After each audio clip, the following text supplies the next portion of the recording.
Boa tarde. Boa tarde, Duda. Boa tarde, Duda. Sempre um prazer estar aqui. E a gente sabe o trabalho que o Fernando faz aí na Secretaria da Saúde, nessa problemática Secretaria da Saúde. E a gente sempre começa falando, a saúde é problema no país inteiro. Mas aqui em Bauru nós tivemos um episódio bastante problemático em relação aos pronto-socorros, a dificuldade de agendar médico, contratar médico, etc. Por isso que a minha primeira pergunta vai para o Dr. Sabag, que é o responsável pelo setor. E o Sabag, eu fico feliz de receber ele aqui, é a primeira vez que vem na TV Prevê, e já para você.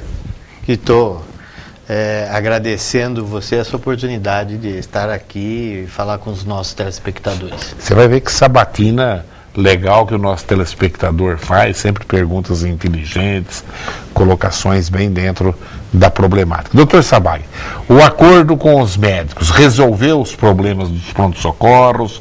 Como é que está o atendimento, agilidade e etc. O que aconteceu depois desse acordo salarial? Melhorou muito. Não digo que resolveu, porque o nosso problema ainda ele será resolvido nos próximos meses com a descentralização do pronto-socorro, com atendimento nas UPAs que estão praticamente prontas e que vão ser inauguradas aí nos próximos 90 dias.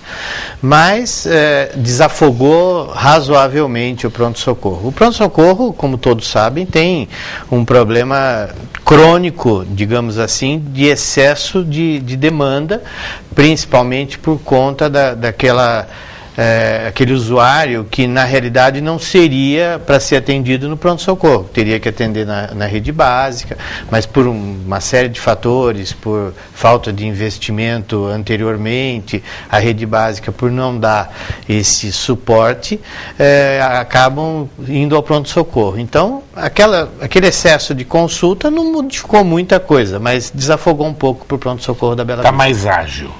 Um pouco mais ágil, diminuiu um pouco o tempo de espera.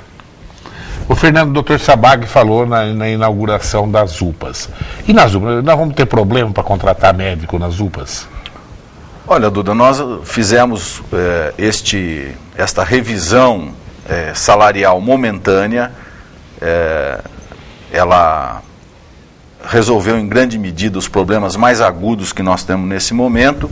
Nós esperamos que essa revisão, inclusive, repercuta nos concursos que nós estamos fazendo. Nós abrimos concurso, aliás, fizemos o processo, o concurso vai estar aberto, as inscrições vão estar abertas do dia 2 ao dia 6 de maio. Então, os médicos interessados já podem acessar o site aí do município, tem lá o edital com todas as informações a respeito do concurso. Então, precisa contratar mais gente. O nosso quadro comporta muito mais profissionais.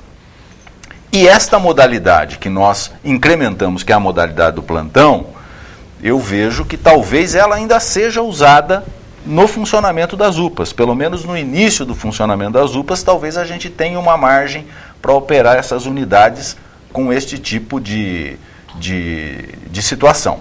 Agora, nós estamos com um grande projeto, há pouco a dizer sobre ele, porque ele está muito no começo.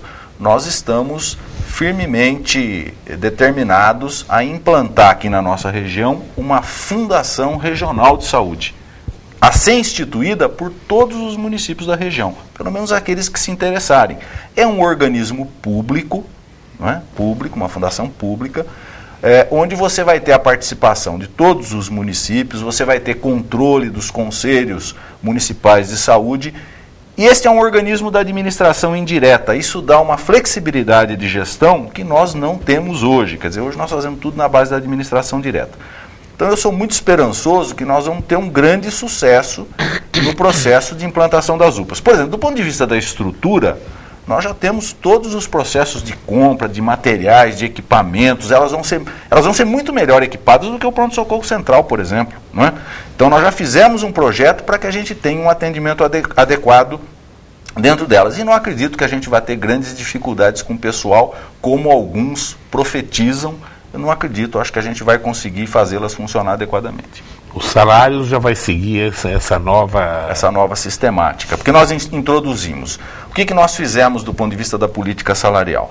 Nós para o pessoal que atende na área de urgência e emergência, nós dobramos o valor do plantão extra, que este é um plantão que o sujeito dá fora da jornada de trabalho. E para aqueles que estão trabalhando dentro da jornada de trabalho, nós implementamos uma coisa chamada prêmio incentivo. Tem a ver com a quantidade de atendimentos que é feito. Então, essa quantidade de atendimentos tem um índice financeiro por atendimento, é de R$4, e esta massa de recursos que se forma com esse prêmio incentivo, ela é partilhada dentro de uma equipe médica de plantão. Então, a cada turno de plantão, se partilham esses recursos. Fazendo as projeções, um médico na área de urgência e emergência vai ganhar por uma jornada de 24 horas em torno de R$5.500, com a possibilidade de dar plantões adicionais. Doutor Sabag, como é que está o pronto-socorro da Bela Vista? Esse era o mais problemático? Como é que ficou depois desse acordo? E qual era a causa de tanto problema lá na Bela Vista? Bom, o nosso grande problema na Bela Vista é que nós não tínhamos o profissional para atendimento durante todos os dias da semana, às 24 horas. Nós tínhamos em alguns períodos e outros períodos nós acabávamos ficando sem médico. Então, com esse acordo que fizemos, os médicos passaram a assumir a escala lá do plantão da Bela Vista, e isso foi regularizado. E já voltou praticamente a pleno vapor. Essa semana já tivemos em torno de 300, 350 consultas dia lá no pronto-socorro da Bela Vista. Então, está funcionando normalmente agora. Melhorou bem? Melhorou bastante. Ó, Fernando, o Luiz Tadeu, do Jardim Petrópolis, ele disse que na última entrevista do Pedro Tobias na TV Prevê, ele perguntou se haveria máquinas de raio-x na UPA da Bela Vista. O doutor Pedro não soube responder e disse que o doutor Fernando Monte saberia me dizer. Acho que é a oportunidade de fazer essa mesma pergunta ao secretário. Eu agradeço a pergunta do Luiz. Todas as UPAs vão ter equipamento de raio-x. Todas elas têm raio-x, porque, veja, para a gente chamar uma unidade de pronto atendimento de verdade, a gente tem que colocar tecnologia para diagnóstico e tal, para que se consiga realmente atender as pessoas e resolver o problema das pessoas nesse nível. Então, nós estamos dotando todas as unidades, tanto a Bela Vista, quanto Meiridota, quanto Ipiranga, e a unidade que vai começar a construção agora, que é Gás do Redentor, as 4 vão ter equipamento de raio-x. E com uma novidade, nós já fizemos a licitação está sendo aberta, nós já vamos ter vencedor brevemente. Nós fizemos a licitação voltada para a possibilidade de que esses equipamentos possam ser digitalizados. Quando a gente tiver o sistema informatizado, o sujeito vai fazer o raio-x, por exemplo, numa UPA, e na tela do computador, lá na unidade de saúde, essa imagem vai ser disponibilizada. Então, a gente já está comprando, prevendo essa situação futura, que é uma tecnologia que a gente vai ter que usar. Quer dizer, hoje em dia não dá mais para fazer nada em setor nenhum sem tecnologia, né?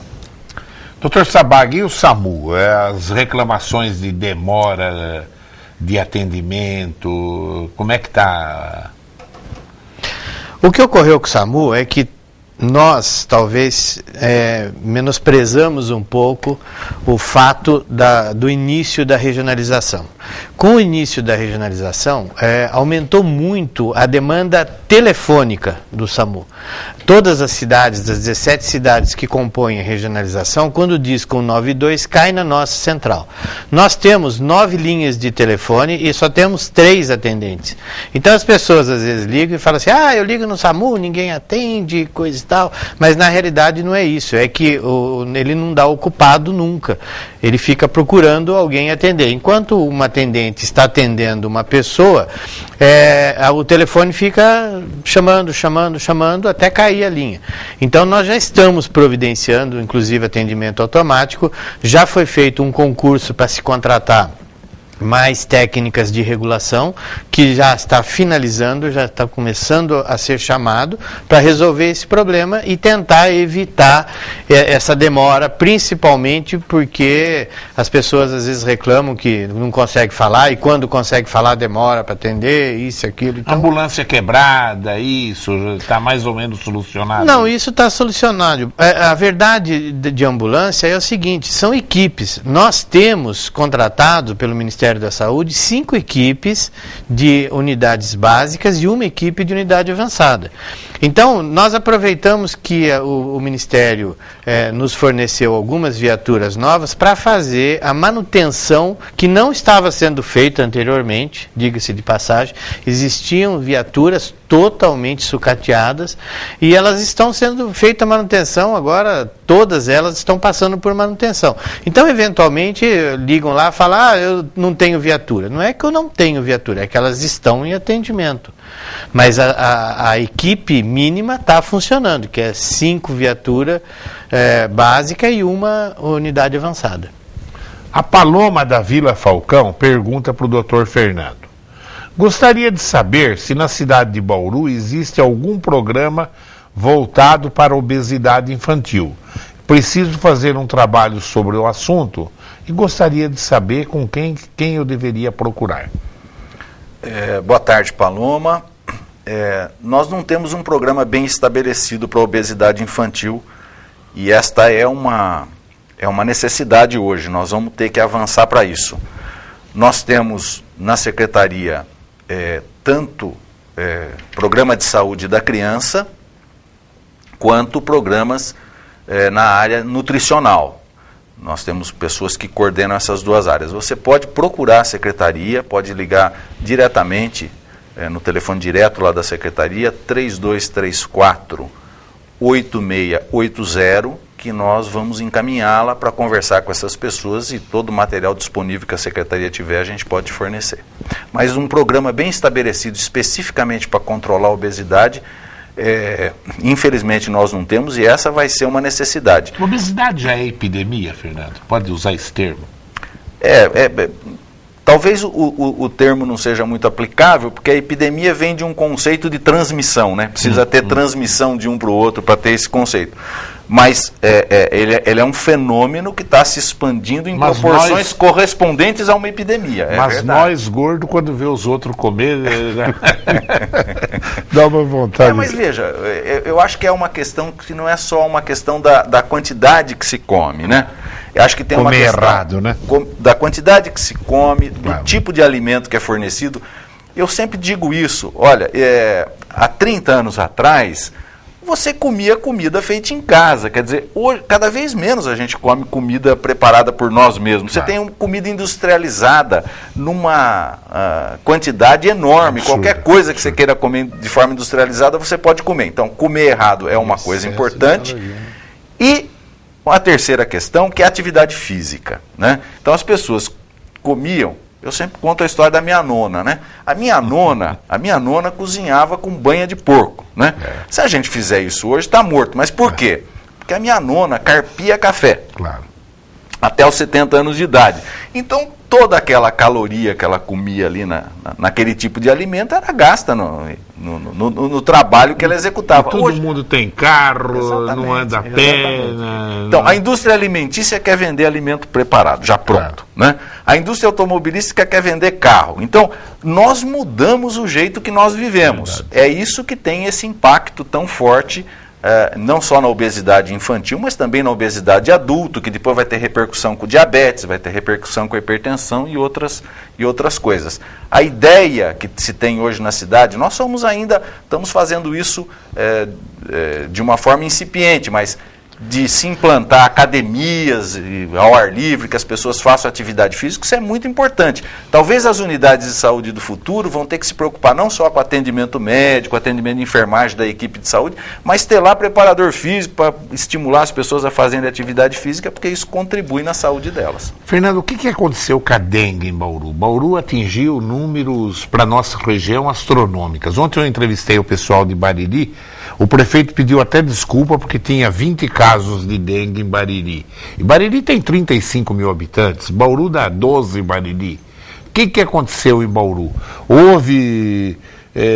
há uns 2, 3 anos atrás eu anunciei aqui até, não me lembro se já era governo do Rodrigo Agostinho ou não, que se mentia sobre o número. Já aí. era, Já era, né? Eu até até o pessoal, isso, o pessoal ficou até com raiva de mim aí.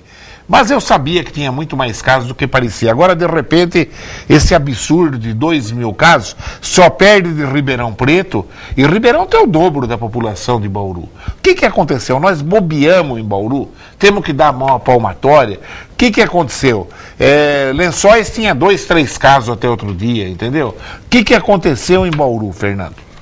Olha, a primeira coisa é o seguinte, que eu sempre falo, dengue é um problema urbano. Claro. A população é culpada também. Ele não é um problema que a área da saúde seja suficiente para controlá-lo. Quero fazer aqui uma analogia. A doença dengue é uma doença do indivíduo, das pessoas. A dengue, enquanto fenômeno epidêmico, como nós estamos tendo, é uma doença da cidade. Da cidade. Mostra que a cidade está doente. E nós temos que fazer intervenções na cidade de uma maneira eficaz para controlar isso. Então, essa é a primeira coisa que eu queria dizer. A segunda coisa é o seguinte, nós tivemos condições climáticas, isso está demonstrado numa série de municípios, não é só em Bauru, para proliferação de Aedes aegypti. O que aconteceu em janeiro deste ano, fevereiro? Nós tivemos um verão onde chovia quase todo dia e de alta temperatura. Isto são as condições ideais para a proliferação do mosquito. Então, o mosquito proliferou muito. E aí, a hora que você introduz um caso de dengue na cidade, e você tem vários mosquitos contaminados, a epidemia acontece da forma que a gente viu. Ela é explosiva. Não tem forma de controlar. O trabalho que nós fazemos é para minimizar e para preparar, por exemplo, a rede de urgência e emergência, para que atenda os casos, para que a gente não tenha casos graves, casos de morte e tal. Nós temos contado com um bom funcionamento da rede de saúde nesse sentido e a sorte. Nós não tivemos nenhum óbito por dengue na cidade, esperamos que não tenhamos. Não teve nenhum em Bauru? Nenhum caso grave. As cidades Ribeirão Preto, São José do Rio Preto já tiveram dezenas de casos. Então veja, é um problema hoje que está localizado no estado inteiro. Claro que com uma epidemia de 2.000 casos, nós não temos nada a comemorar e não adianta a gente dizer que o outro lugar é assim ou é assado. A gente tem que cuidar do nosso pedaço. Claro. E acho que nós temos que fazer intervenções ao longo desse ano para que esse fenômeno não se repita no próximo verão. Mas veja, se a gente for comparar, Ribeirão Preto, que tem o dobro da nossa população, teve o ano passado 27.000 casos. Nós tivemos 600. São José do Rio Preto, no ano passado, a mesma coisa, mais de 20.000 casos. Mais de 20.000 casos. Araçatuba, 4.000 casos. Então, tiveram muito mais casos do que Bauru. Este ano aqui, Bauru está com 2.000. Há 3 semanas atrás, Ribeirão estava com 8.000 casos. Veja, com a metodologia que nós temos de controle, você, depois que a epidemia acontecer, não tem jeito mais de você realmente controlar isso. Nós vamos ter que fazer um acompanhamento nas áreas de melhor poder aquisitivo de piscina, nas áreas onde o poder aquisitivo é menor, nós temos que acompanhar essa questão de deposição de lixo, como é que é coletado, onde que põe, terreno baldio. Essas coisas todas vão ter que ser vistas, porque as condições de urbanização é que determinam a ocorrência de casos, né? Embora a gente tenha 2.000 casos, a gente está vendo o seguinte, já tem declínio de casos nas regiões onde começou com o maior número de casos. Então, esse é um sinal de que é possível que a gente já esteja num processo de regressão da epidemia. Mas vai regredir mesmo na hora que entrar o inverno, na hora que tiver uma temperatura menor. Eu estou preocupado com a chuva de hoje. Estava bom que só estava esfriando. Chuva é ruim porque ajuda a proliferar um mosquito. Mas na medida que cair temperatura e cair a umidade, nós devemos ter o controle dos transmissores. E aí nós temos que aproveitar, fazer um trabalho de limpeza da cidade para valer, para que a gente não tenha esse fenômeno repetido. Conversando com o Dr. Sabag antes da entrevista, até falando sobre a dengue, ele falou uma coisa que eu acho até que pode ser uma profilaxia, sei lá se o termo é esse, vocês que são médicos me corrijam. Ele falou, Duda, o mosquito da dengue geralmente ataca de dia. né? Então era uma hora boa, às vezes, para a família de dia pulverizar o quarto e depois deixa um pouco aberto, né? E à noite o pernilongo que está no quarto provavelmente não é o transmissor da dengue. É correto isso? Isso é. O mosquito da dengue, ele tem os hábitos diurnos. Diurnos. Isso. O noturno é aquele pernilongo normal mesmo, que fica azucrinando. Cantando na orelha, mas... Esse é amigo já, ainda até se a canta, pessoa por exemplo. perceber picada de pernilongo de dia, Tomar cuidado. provavelmente é Aedes aegypti. Provavelmente é Aedes aegypti. Ele é um pernilongo menorzinho. Interessante isso. Pernilongo menorzinho do que o pernilongo tradicional que a gente Eu costumo pôr aquelas coisas no quarto de noite, e aquilo faz mal para a saúde também, né? É muito melhor pôr de dia, então, e... Exatamente. Né? Exatamente. O ideal é que não entre, né? Claro, isso é o ideal, fechar, né? Deixar bem fechado. E os vizinhos cuidar das piscinas, Também. isso é fundamental, né? Fundamental. É. Caixa d'água, tem muita Agora, contaminação de caixa mas d'água. ganhar de Ribeirão Preto, Samambaia é campeão mundial da dengue, hein? Samambaia você vê, é brincadeira. Lá tem o quê? 1.000 pessoas no Samambaia? 1.500? Talvez não tenha nem isso. Tem Viu? mais Talvez de, tem 150 casos de umas dengue. 150. 10%. É absurdo, 10%. É quase que um caso Nem a por Bahia residência. É um caso por residência. Por residência. E porque ali é o seguinte, é uma população que está concentrada, deve ter Todo mundo quase tem piscina, metade do pessoal tem ter piscina. tido uma alta proliferação, Claro.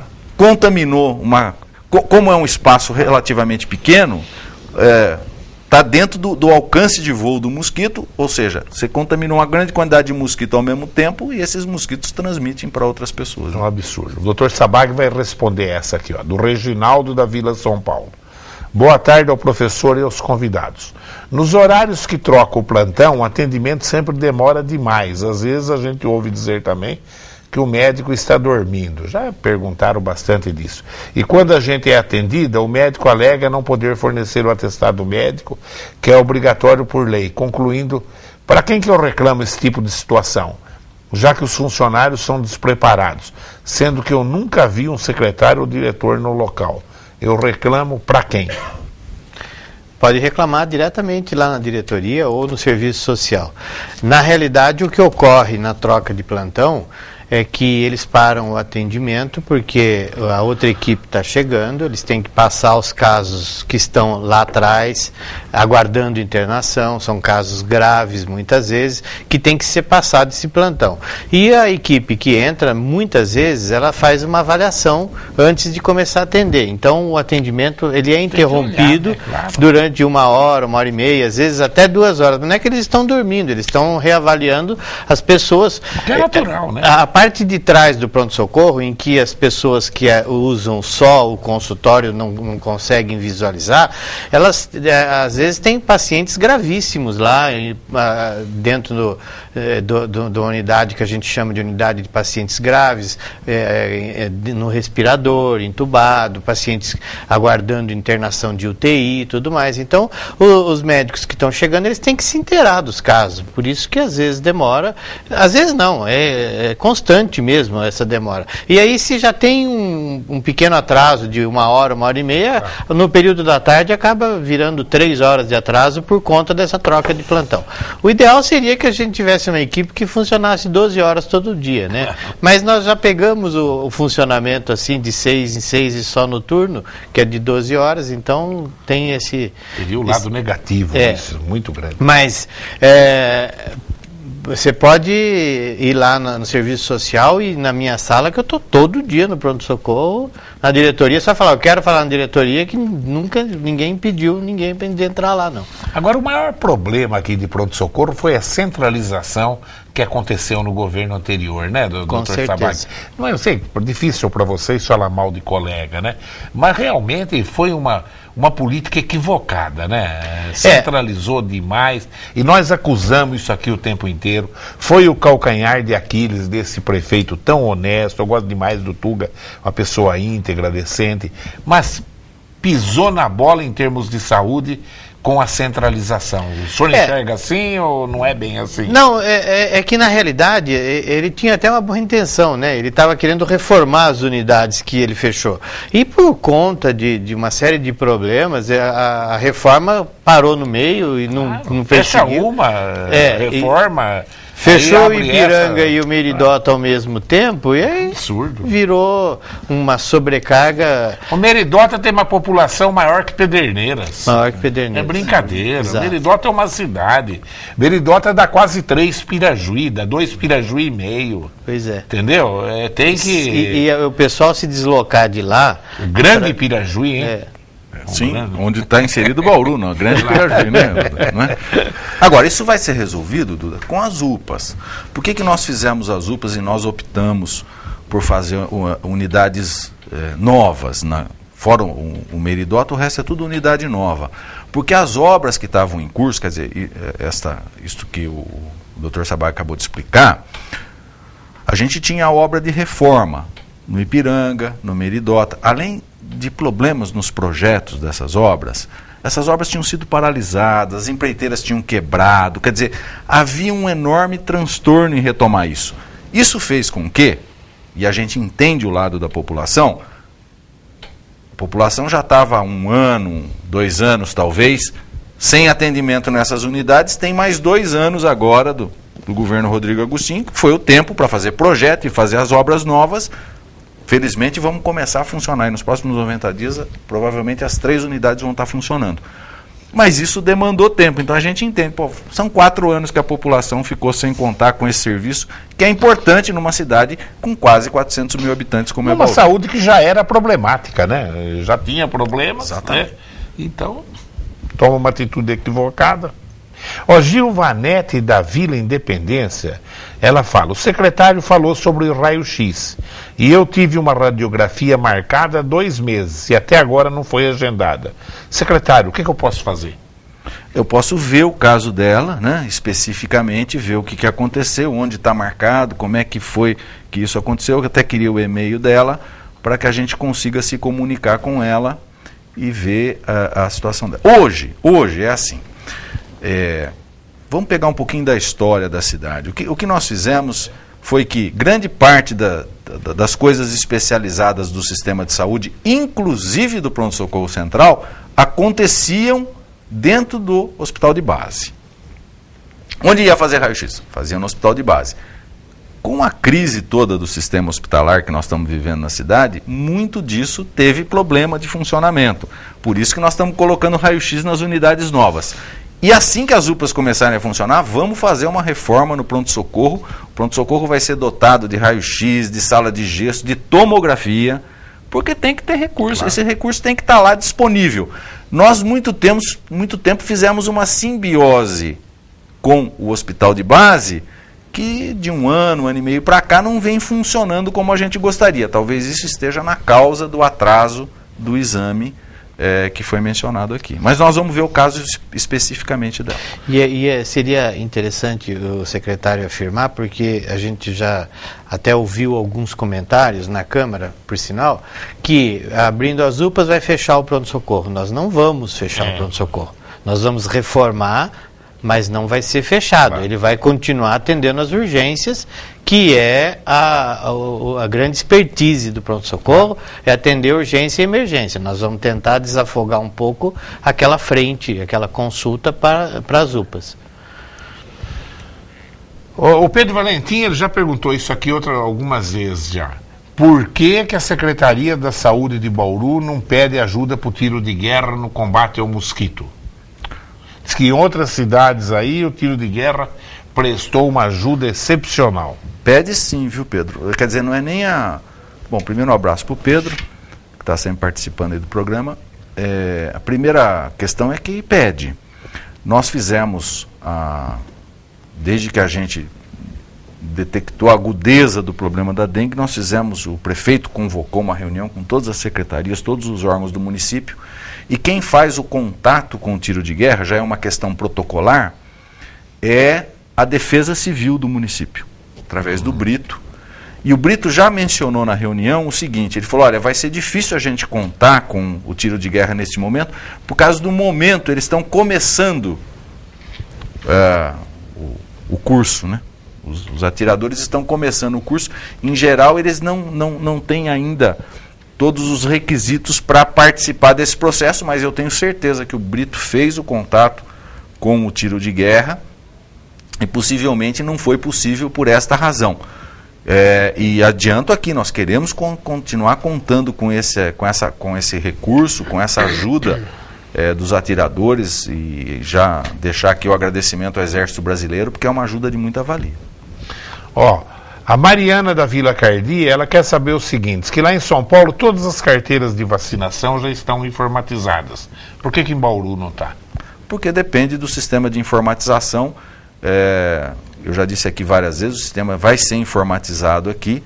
Acredito que até o meio do ano nós temos uma definição e começamos o processo de implantação. Já coloquei aqui outras vezes. Nós tínhamos um problema, inclusive, de infraestrutura para implantar a informatização. Nós, por exemplo, nas nossas unidades não tinham tomada para ligar o computador. Isso tudo está sendo resolvido nas unidades.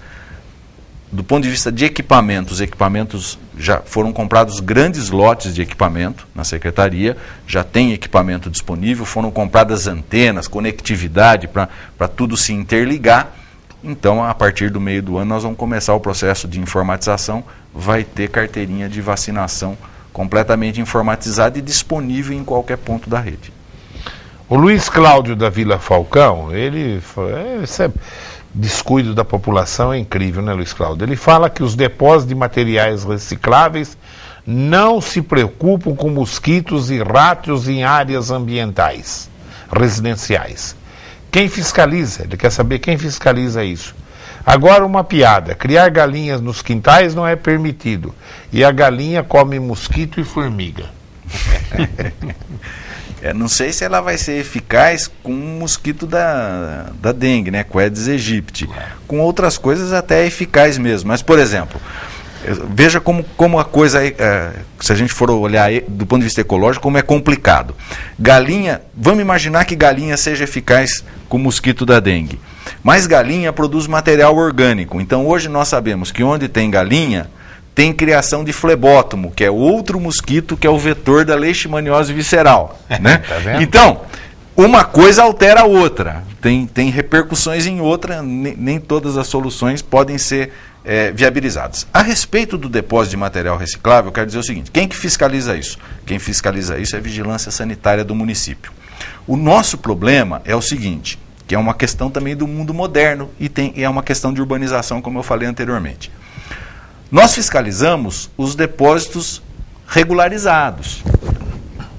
Então, se o sujeito tem uma borracharia, um ferro velho, um depósito reciclável e tal, e ele seja cadastrado lá, nós fiscalizamos. O que nós descobrimos agora na epidemia de dengue? Em alguns bairros, especialmente nos bairros onde mora a população mais humilde. Muita gente trabalha com o reciclável no mercado informal. E tem verdadeiros depósitos de material reciclável nos seus quintais. Isso não está cadastrado na vigilância, essas pessoas estão fora. Se o vizinho denunciar. Exatamente. E precisa de uma conscientização, porque não adianta multar pessoas que não têm capacidade de pagamento, eles não fazem necessariamente daquilo. Conscientizar, né? Tem que ter essa consciência geral. Por exemplo, nós queremos fazer um movimento, quem sabe a gente consiga fazer uma ou mais cooperativas dessas pessoas para dotar essa atividade das condições adequadas e tudo mais, mas tudo isso, evidentemente, demanda tempo. Você acha, então, de vez de criar galinha, criar sapo no quintal? O sapo não come larva na água, ou o sapo também traz doença também? O sapo come larva, que eu saiba não tem nenhuma doença relacionada com o sapo. Eu vou montar um... Agora, para criar sapo, vamos complicar, professor. Para criar sapo tem que ter um recipiente de água, né? Porque o sapo é um anfíbio. O recipiente de água pode criar alguma coisa e tal. Então, veja, tudo é difícil, porque uma coisa tem influência na outra. Né? A questão, por exemplo, do Aedes aegypti é isso. Todos os seres vivos querem viver de bactéria, de vírus, a nós seres humanos, todos os seres vivos querem sobreviver. O Aedes aegypti entrou no ambiente urbano e ele está se adaptando. Antes ele tinha condições muito específicas. Estava na floresta, né? Para se procriar. Hoje procria em qualquer coisa, entra em caixa d'água, entra pelo ladrão. Ele passava dengue em quem antes? Nos macacos? Não, dengue é uma doença humana. Só humana. Febre floresta era o habitat dele, não ocasionava problema nenhum. Nenhum problema. Vivia lá, possivelmente com baixos níveis de transmissão. Né? A doença que tem em macaco também é febre amarela, que o vetor é o mesmo. Claro. O Aedes aegypti também pode transmitir febre amarela. Mas felizmente febre amarela tem vacina. É o seguinte, controlar vetor, essa é uma coisa importante de dizer. Cada doença tem um modelo de controle. Controle de dengue é controlar vetor. O resultado é sempre de uma certa precariedade. Qual é a medida de saúde pública que funciona bem para controlar a doença? Vacina. Tem várias em desenvolvimento. O dia que surgir uma boa vacina para dengue que imunize contra os 4 tipos, acabou. Mesmo que tenha um mosquito transmissor, as pessoas não vão ter mais. A Vera Lúcia Pasqualino, da Vila Dutra, ela fala: secretário, não esqueça da gente do nosso posto. Abraço. Um grande abraço para a Vera. É uma grande líder. E a Vera é uma grande amiga nossa. Eu conheço a Vera há décadas e tenho uma grande admiração por ela. Vou dar uma boa notícia para a Vera. Nós estamos agora abrindo um lote, porque veja, fazer as UPAs é um processo intermediário. O que nós precisamos fazer é ampliar a rede básica. Nossa rede de atenção básica só consegue atender metade do que precisaria atender. Vamos implantar este ano aqui 12 novas unidades, seja com obra nova, seja com reforma, 12 novas unidades, com 26 novas equipes de saúde da família. A primeira unidade que nós vamos licitar é a unidade da Vila Dutra, conforme eu tinha prometido. Então, licitação deve estar estourando agora, comecinho do mês de maio, deve estar na rua, e nós vamos dar um prazo aí, até o final do ano deve ter a unidade pronta lá e funcionando. A Dilei, que mora lá na Vila Dutra também, você viu, né, Dilei? A Dilei é funcionária do IESB, entendeu? E a Dilei tá meio gordinha, viu? Quer dizer, o mosquito da dengue, cuidado, hein? Rapidamente, Fernando. Piscina, bromélia, agora caixa d'água na zona periferia de Bauru. É o maior problema, as caixas d'água, não é? Problema. Tem especialista que diz o seguinte, que se ele compara a dengue com processo tumoral. E eles dizem o seguinte: olha, essas coisas do copinho, da latinha e tal, isso é metástase. É o tumor mesmo principal, claro. O grande problema está dentro de caixas d'água. Nesse sentido, o Brasil tem uma cultura, isso não é assim em todos os países. No Brasil tem reservação individual de água. Cada casa tem um sistema de reservação de caixa d'água. Eu acho que para o futuro nós podemos pensar em sistemas de reservação de água que sejam coletivos. Por exemplo, pega ali 30, 40 casas, tem um reservatório para aquele número de casas. Acho até que seria interessante que já estivessem pensando isso no programa Minha Casa Minha Vida, onde, infelizmente, vão instalar caixas d'água individuais. A respeito disso, conversei hoje com as pessoas que estão projetando essas novas unidades que eu disse aqui, as UPAs e as unidades básicas de saúde. O nosso sistema de caixa d'água vão ser caixas d'água com proteção já para que não tenha criador de Aedes aegypti nas nossas unidades de saúde. Bom, infelizmente não deu para responder todas as perguntas. Dr. Sabag, mais alguma coisa? Não, eu acho assim, com a vigência das inaugurações que estão previstas agora até o final do ano, eu acredito que vai melhorar muito o atendimento para a população, principalmente em relação ao tempo de espera.